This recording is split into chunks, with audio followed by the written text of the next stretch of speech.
against technology, but just like anything else, if a child is using technology because they're trying to regulate some emotion, or they're not doing their homework, or they're not doing their chores, and they're doing that to distract them from the things they have to do.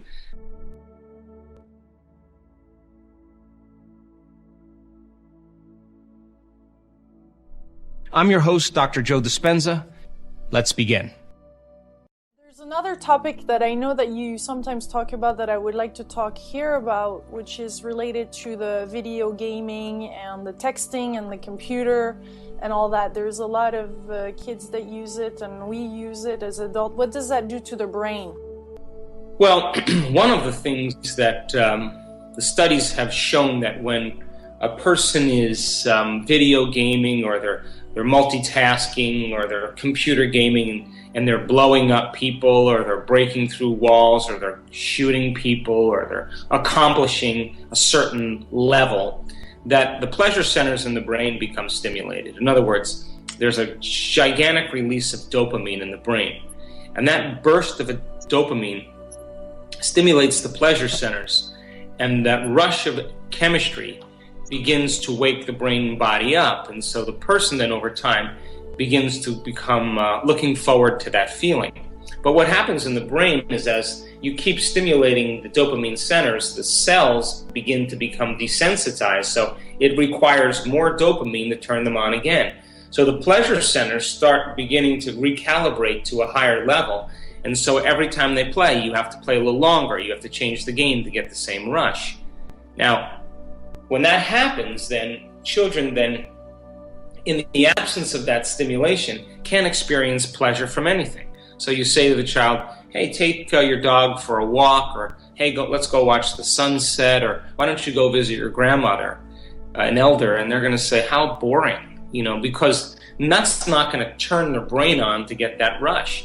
Now, when they get into school, and learning should be a reward in and of itself, and there's not that kind of stimulation, then their brain shuts off. And so the only way they can wake their brain up is to act out, to get in trouble, to release that adrenaline, just for the brain and body to momentarily become awake. And that rush of adrenaline actually decreases attention over time.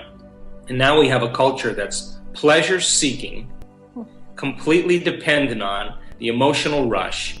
And when they get in situations in their life 20 years from now that requires them to focus and to look at the pain or their loss or their emptiness to change it, they're going to look for something outside of them to make that feeling go away. And so now we're talking about addictions, from alcohol to drugs to whatever it is that people use to regulate their emotions. And so we're creating a culture in time that, and I have nothing wrong with,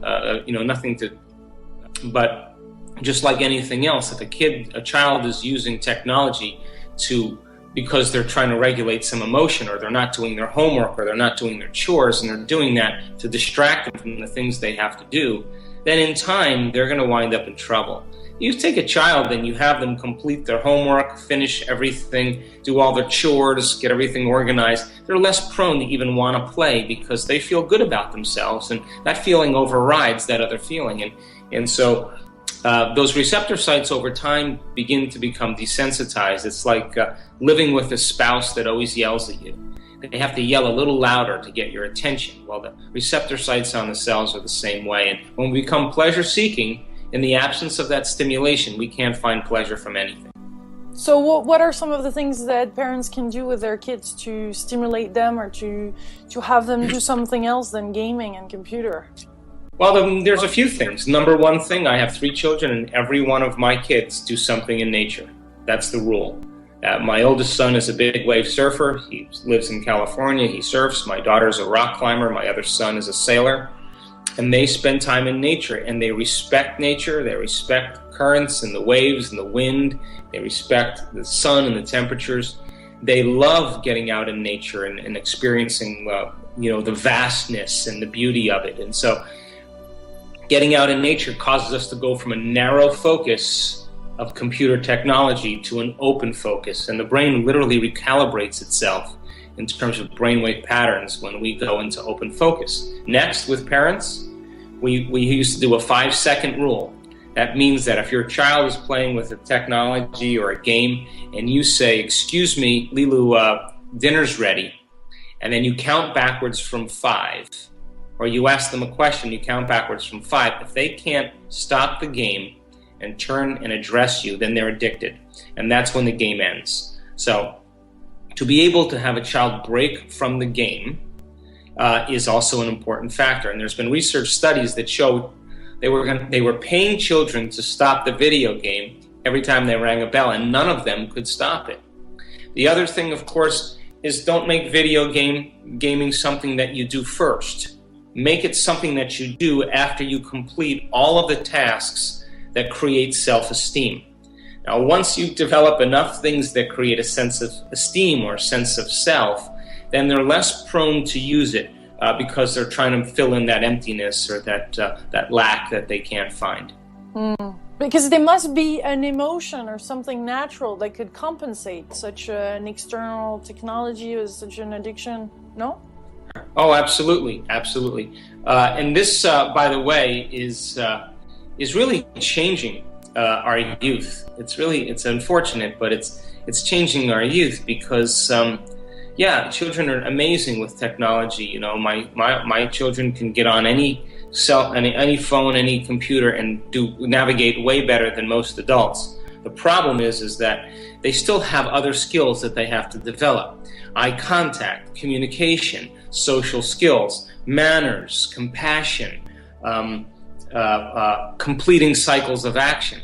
And so if your child's identity is completely locked up in Facebook or technology or Twitter or texting, and they don't have a rounded out personality, they're more prone to really alter themselves and develop an identity that later on in their life is going to be completely dependent on regulating their emotions for pleasure. It feels like you're having meals with them and talking and really sharing our own feelings and be vulnerable and authentic ourselves and having real conversation and getting to the bottom of it and talking emotion and just real things is so essential, and even more so than a must. It's up to us, really. Instead of blaming the kids, we have to be the ones to open up, don't we? Oh, absolutely. I mean, listen, you can't be an adult and say, "Hey, don't video game or don't text or clean your room," and you have a messy room or you're addicted to your own computer games. It doesn't work that way. I mean, there's been research in the United States that shows that families just who eat dinner together, those children are way less prone to use drugs later on in their life because you're asking important questions, you're sharing ideas, you're bonding, you're removing layers or facades of protection that really keep the core issues from being addressed. And so, community is, children have mirror neurons, and mirror neurons are empathy neurons. Empathy neurons they model behavior. And so your child is going to be more prone to act like you and react like you because those mirror neurons are going to model your behavior. So I always say the fastest path to enlightenment is parenting, because you got to be the living example of everything you want your kids to be. So your book is definitely for everybody, parents, non-parents. Oh, absolutely. It's time to read Joe's book, and the latest one is another bestseller. Oh my God, it's called "Breaking the Habit of Being Yourself: How to Lose Your Mind and Create a New One." Just to complete this conversation, can you tell us few misunderstandings that we really have to get now at this time? Well, I think one of the biggest ones that we have to look at has to do with the nature of reality. We think everything is solid and everything is fixed and everything is particles and molecules, and that's not how reality is at all. The atom is 99.99999% nothing. It's energy, it's empty space.